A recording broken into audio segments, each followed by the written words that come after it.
The Crusades were a series of massive wars and religious conflicts initiated, supported, and promoted by the Latin Christian Church during the Middle Ages, specifically from the year 1095 to 1291. Their goal? To reclaim the Holy Land, Jerusalem and the surrounding regions, which at that time were under the control of various Muslim rulers and armies. Thousands of people took an oath to travel to Jerusalem and fight in the name of Christianity. They wore a cross on their garments, earning them the name Crusaders or Crux Ignatus, soldiers of the cross. The First Crusade began in 1096, following the call of Pope Urban II at the Council of Clermont in 1095. His message urged European Christians to protect their fellow believers in the Middle East and reclaim Jerusalem from Muslim rule, a call that sparked a massive movement of crusaders marching from Europe to the Holy Land. Over the next 2 centuries, multiple crusades were launched, involving military campaigns, diplomatic treaties, and brutal clashes between Christian and Muslim forces. Among the most famous were the Second Crusade, 1147 to 1149, led by King Louis VII of France and Emperor Conrad III of Germany; the Third Crusade, 1189 to 1192, led by King Richard I of England, also known as Richard the Lionheart; and the Fourth Crusade, 1202 to 1204, which shockingly shifted its target from the Middle East to Constantinople. Several other crusades followed between 1095 and 1291, each with different ambitions and outcomes. In this video, we'll dive deep into the true history behind the Crusades, what motivated them, what their goals were, and how one of the most significant wars in history finally came to an end.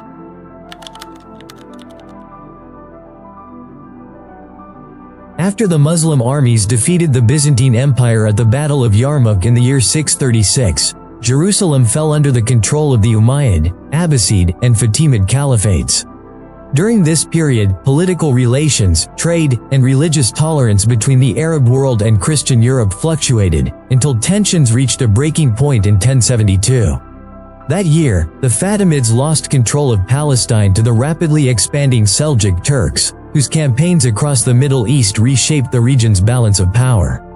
The Seljuks became notorious for harassing Christian merchants and pilgrims along the borders of Palestine, incidents that eventually fueled anger and anxiety across Western Europe. Many came to believe that a holy war was necessary, a war in which European Christians would reclaim Jerusalem from Islamic control.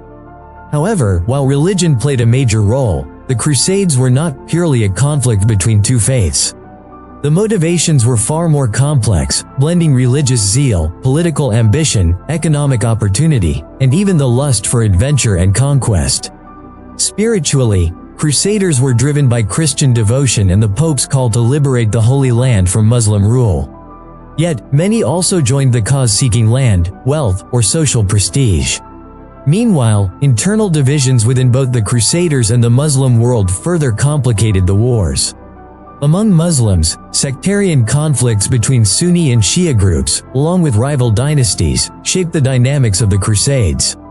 And within the Crusader ranks, differing agendas often led to disunity and betrayal. If the Crusades were truly just a war of religion, they might have begun centuries earlier, during the time of the Umayyads, Abbasids, or Fatimids, who also ruled Jerusalem. Yet those caliphates generally maintained peaceful coexistence with Christians and Jews, allowing them to live and worship freely in exchange for attacks. Christian pilgrimages and trade routes to Jerusalem even benefited the Islamic economy at the time. But when the Seljuks seized control of Jerusalem, that fragile peace collapsed. Violence against Christian pilgrims increased, and hostility along the trade routes grew. At the same time, the Byzantine Empire, under Emperor Basil II, had expanded its territories through decades of conquest. Yet Basil's neglect of domestic affairs and failure to integrate new lands left the empire vulnerable. In 1071, the Battle of Manzikert became a devastating blow to Byzantium. The Seljuk Turks crushed the Byzantine army and seized much of Anatolia, modern-day Turkey, triggering civil wars and economic collapse. Amid this chaos, General Alexios Komnenos seized power in 1081, proclaiming himself Emperor Alexios I Komnenos. To rebuild his empire and face the Turkish threat, he sought help from the West. In 1095, Emperor Alexios sent envoys to Pope Urban II, requesting Western mercenaries to help reclaim lost territories. This appeal, combined with growing concerns over pilgrim safety and the desire to retake the Holy Land, inspired Pope Urban II's call for the First Crusade. That same year, in November 1095, at the Council of Clermont in southern France, Pope Urban II urged Western Christians to take up arms, to aid Byzantium and reclaim Jerusalem from Muslim control.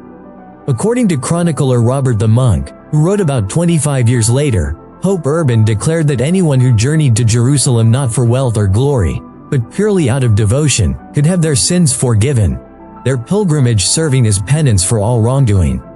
This call marked the beginning of the First Crusade, which would ignite 2 centuries of holy wars across the Mediterranean. Inspired by the Pope's words, nobles, knights, and even commoners across Europe answered the call.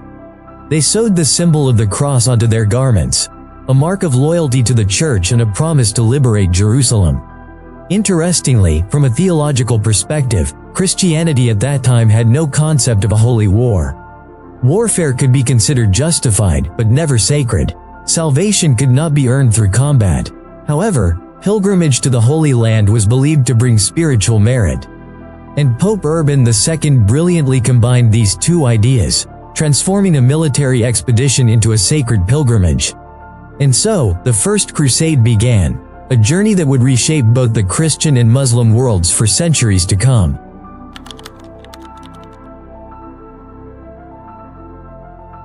Four main Crusader armies were formed across Western Europe, led by prominent figures such as Raymond of St. Giles, Godfrey of Bouillon, Hugh of Vermandois, and Bohemond and Tancred of Taranto.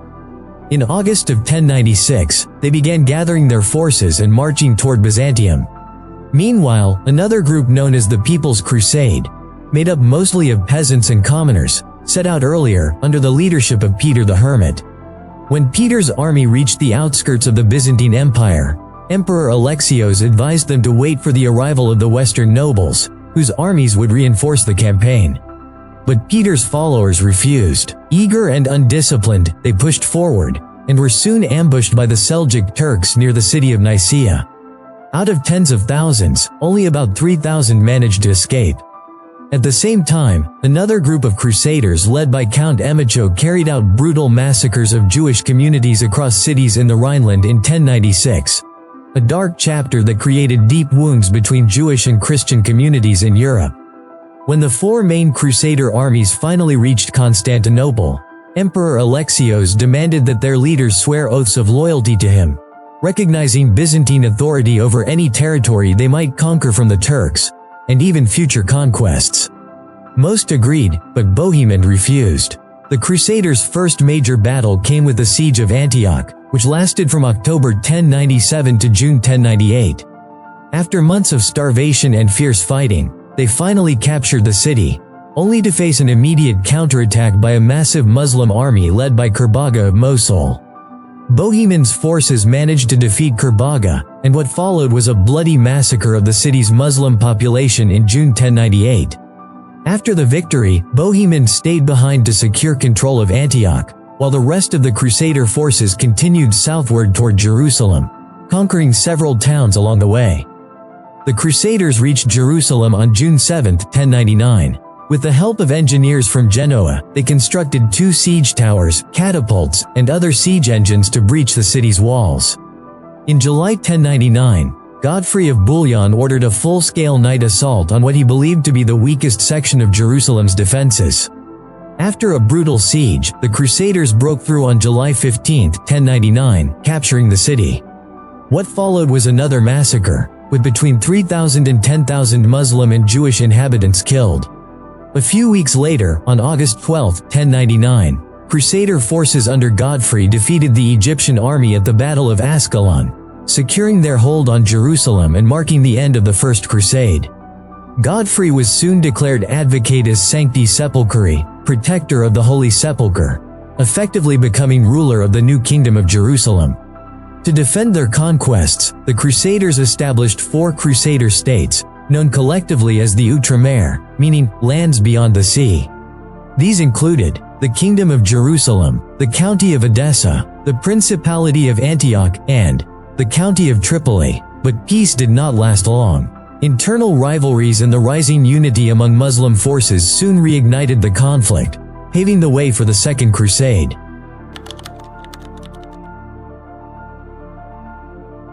In the year 1144, the city of Edessa faced a major assault led by Imad ad-Din Zengi, the ruler of the Seljuk Turks.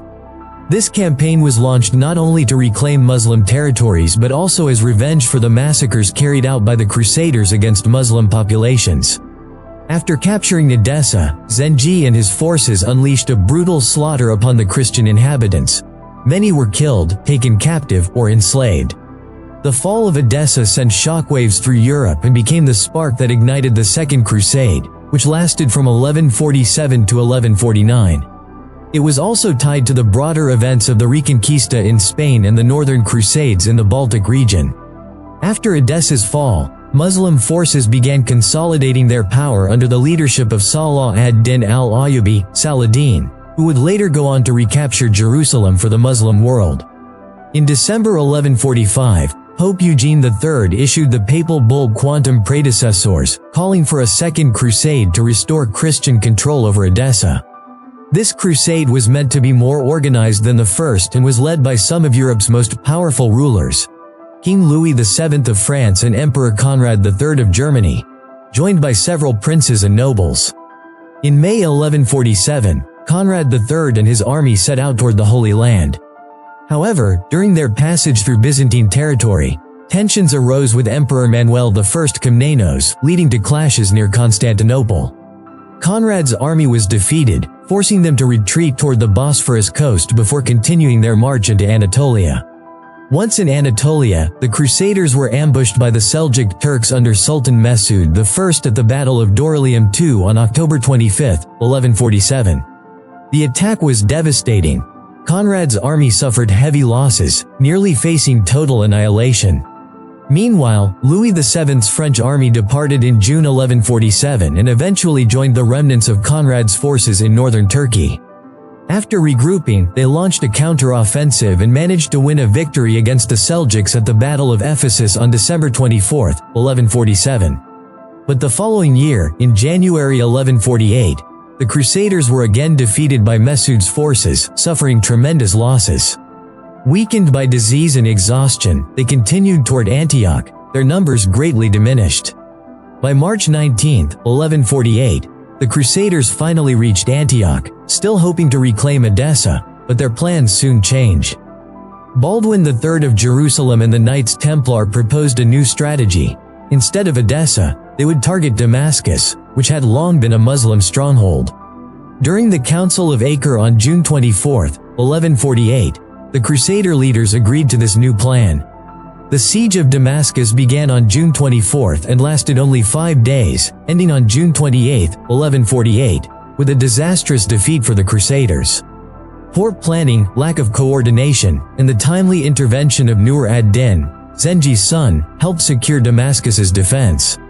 A few years later, on June 29, 1149, Nur ad-Din defeated the Crusaders once more at the Battle of Inab, marking the collapse of the Second Crusade and the deepening divide among Christian forces.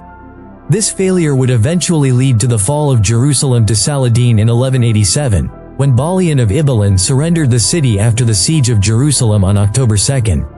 The loss of the Holy City sent Europe into shock, and soon, kings and emperors across Christendom would prepare for the Third Crusade, known as the Crusade of the Kings.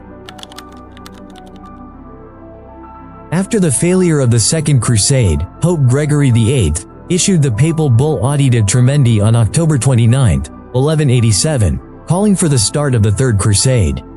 This crusade was led by three of the most powerful rulers in Europe: Emperor Frederick Barbarossa of the Holy Roman Empire, King Richard I of England, also known as Richard the Lionheart, and King Philip II, Augustus of France. Its main goal: to reclaim Jerusalem from Saladin's control. Richard and his army set sail for Palestine by sea, while Frederick chose to march overland, beginning his journey in 1189. As Frederick's forces passed through Constantinople, they were ambushed by an alliance of Byzantine and Muslim troops, causing heavy losses. By March 1190, the emperor's army reached Anatolia, then controlled by the Seljuk Turks. On May 18, 1190, Frederick won a decisive victory against the Seljuks at the Battle of Iconium, seizing the region. But tragedy struck soon after. On June 10, Frederick drowned near Silifke Castle in the Göksu River while crossing toward the Holy Land. His sudden death threw his army into chaos. Without their leader, panic spread. Many were slain by Turkish forces, and only a few survivors managed to escape, eventually reaching Acre, Palestine. Meanwhile, Richard the Lionheart arrived at Acre on June 8, 1191. He reorganized his troops and launched a siege, successfully capturing the city on July 12. Soon after, on August 20, Richard ordered the execution of 2,000 Muslim prisoners in what became known as the Massacre of Ayodhya. This act provoked Saladin's retaliation. He, in turn, ordered the mass execution of Christian captives in response. Both leaders mirrored one another's cruelty. Vengeance, it seemed, had replaced justice. Then came the Battle of Arsuf on September 7, 1191, one of the most famous clashes of the Crusades. Richard's army defeated Saladin's forces, securing much of the central Palestinian coast, including the port city of Jaffa. By September 12, Saladin disbanded most of his army to regroup, while Richard advanced about 12 miles toward Jerusalem, but soon realized he lacked the strength to lay siege. The Crusader army was divided. Hugh III of Burgundy and the Franks demanded an immediate attack on Jerusalem, while others insisted on withdrawing. Without unity, the Crusaders had no choice but to retreat to the coast. On July 27, 1192, Saladin's forces briefly recaptured Jaffa, but Richard quickly struck back from the sea, retaking the city and driving Saladin's troops away. Finally, on September 2, 1192, the two leaders agreed to peace, signing the Treaty of Jaffa. The terms were simple. Jerusalem would remain under Muslim control, but unarmed Christian pilgrims and merchants would be free to visit the Holy City without fear. Thus, the Treaty of Jaffa marked the end of the Third Crusade, a truce between two powerful leaders who, despite their wars, had come to respect one another's strength. And with that, the long and bloody struggle between Christian and Muslim armies finally came to a fragile pause, at least for a time. In the year 1197, 5 years later, Emperor Henry VI launched a new crusade known as the Crusade of 1197. However, while his army was on its way to Palestine, Henry VI died in Messina on September 28, 1197. The remaining nobles managed to seize parts of the Levantine coast between Tyre and Tripoli before returning to Germany. This crusade officially ended on July 1, 1198, after the Crusaders successfully recaptured key cities such as Sidon and Beirut. The Fourth Crusade took place between 1202 and 1204. It was a Latin Christian military campaign initiated by Pope Innocent III, whose main goal was to reclaim Jerusalem from Muslim control.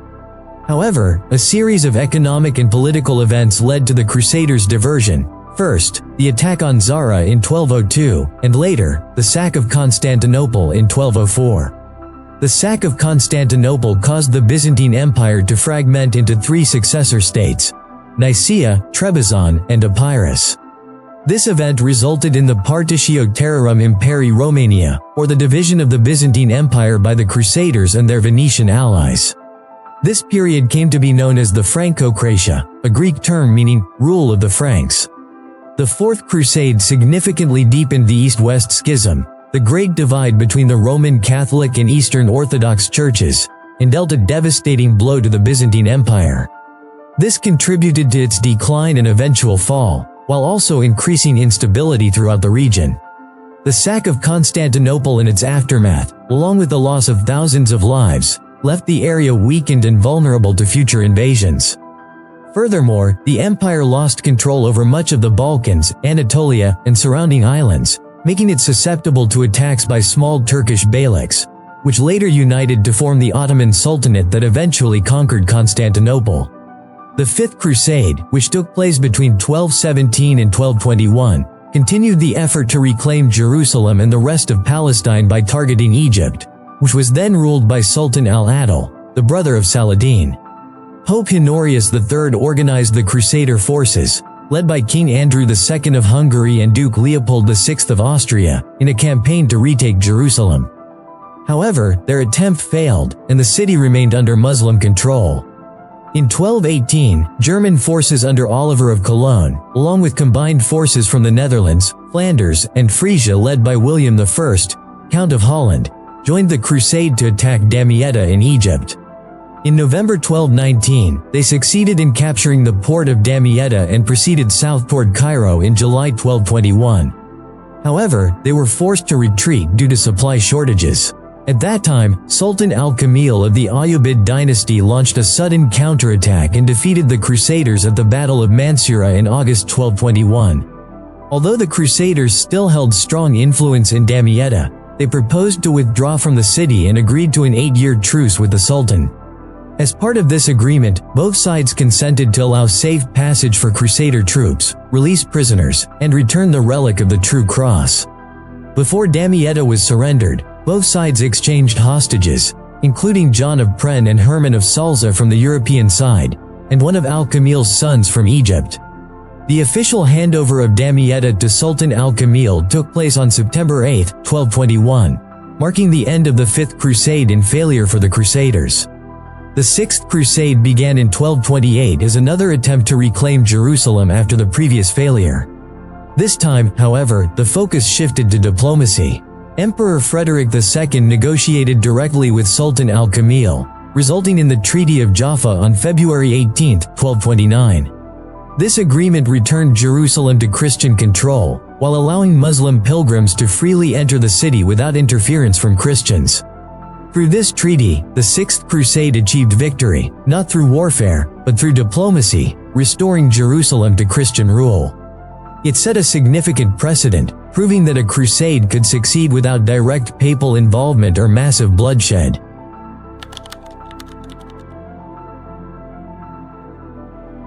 In the year 1229, Emperor Frederick II and Sultan al-Kamil reached a 10-year truce. However, in 1234, Pope Gregory IX issued the papal bull Rachel Suavidens, calling for a new crusade, later known as the Barons' Crusade, following the expiration of that truce. Although several English and French nobles agreed to take part, the Crusade's departure was delayed because Frederick opposed launching another campaign before the truce had ended. As a result, Frederick was excommunicated in 1239, and most Crusader forces avoided passing through his territories on their way to Palestine. The French expedition was led by Theobald I of Navarre and Hugh of Burgundy. When Theobald finally arrived on September 1, 1239, he became involved in a civil conflict among the Ayyubids. Theobald decided to fortify Ascalon to protect the southern border of the kingdom, then advanced toward Damascus. However, when the Crusader forces moved from Acre toward Jaffa, they were confronted by Egyptian troops, leading to the Battle of Gaza. After the battle, Theobald managed to negotiate the return of Jerusalem, taking advantage of internal disputes among the Ayyubid rulers. Meanwhile, in July 1239, Baldwin of Courtenay set out for Constantinople with a small army. During the winter of that same year, he returned and was crowned emperor. Baldwin then launched his own crusade, successfully capturing several fortresses around Constantinople. Although the Barons' Crusade managed to expand Christian territories in Palestine, its success was short-lived. Jerusalem fell once again in 1244 during the siege and Battle of La Fourby, resulting in heavy losses for the Christian Crusaders. This defeat inspired King Louis IX of France to organize and launch the Seventh Crusade. The Seventh Crusade, fought between 1248 and 1254, was the first of two crusades personally led by Louis IX. His objective was to reclaim Palestine by invading Egypt, the center of Muslim power in the Middle East, which was then ruled by As-Salih Ayyub, son of al-Kamil. This crusade was launched in response to the decline of the Kingdom of Jerusalem, which had begun with the loss of the Holy City in 1244. It was initiated by Pope Innocent IV alongside the Russian Crusade against Emperor Frederick II and the Mongol invasions. In 1244, Louis fell gravely ill with malaria. He vowed to go on a crusade if he recovered. When his health returned, he honored that vow and immediately began preparations. The following year, the Pope convened the First Council, authorizing the new crusade under Louis's leadership.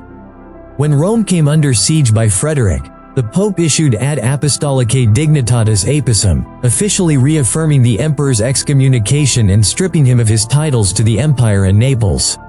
Recruitment under Cardinals Odo and Eudes de Châteauroux proved difficult, but the crusade finally began on August 12, 1248, when Louis departed from Paris wearing the Pilgrim's Cross. He was accompanied by Queen Margaret of Provence, his two brothers, Charles I of Anjou and Robert I of Artois, and their younger sibling, Alphonse of Poitiers, along with numerous other nobles. At that time, as Salah Ayyub was campaigning in Damascus, expecting the Crusaders to land in Syria, he withdrew to Cairo to prepare his defenses. He ordered his vizier, Fahr ad-Din ibn as-Sheikh, to lead the Egyptian forces in protecting Damietta and anticipating an invasion. On June 5, 1249, the Crusader fleet began landing near Damietta. During the ensuing battle, the Egyptian commander decided to evacuate the city, allowing the Crusaders to capture Damietta with little resistance. Following the death of Sultan As-Salah Ayyub in November 1249, his wife, Shajar al-Dur, concealed the news and forged documents naming their son, Al-Muazzam Turanshah, as his heir.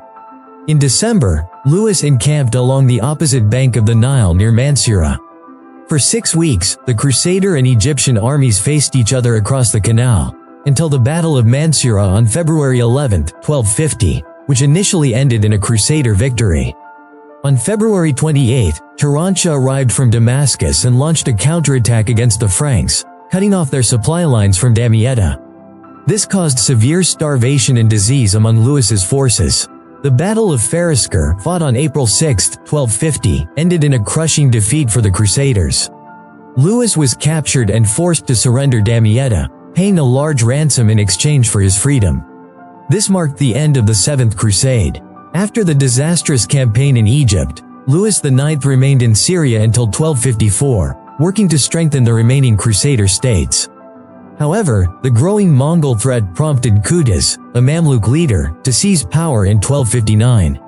Together with Baybars, he defeated the Mongols at the Battle of Ain Jalut.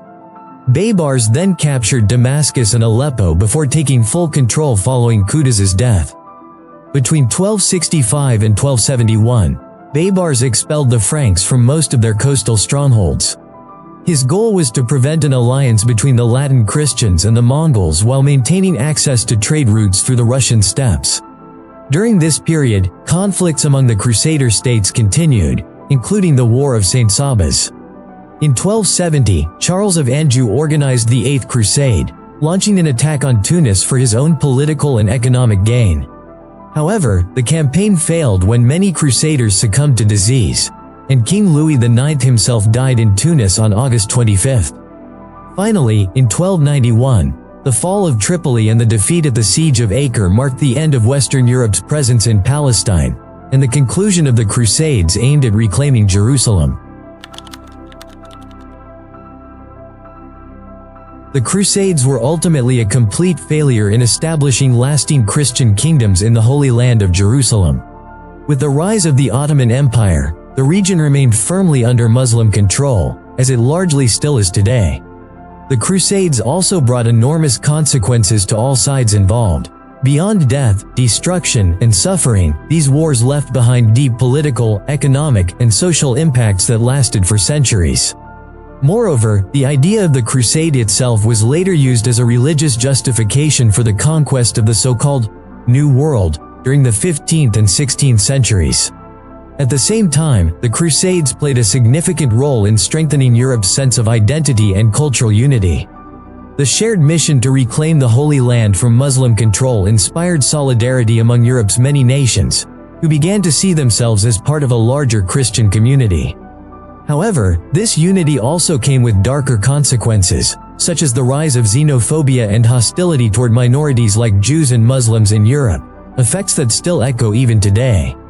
Despite these negatives, the development of military orders and chivalric traditions that emerged from the Crusades left a lasting mark.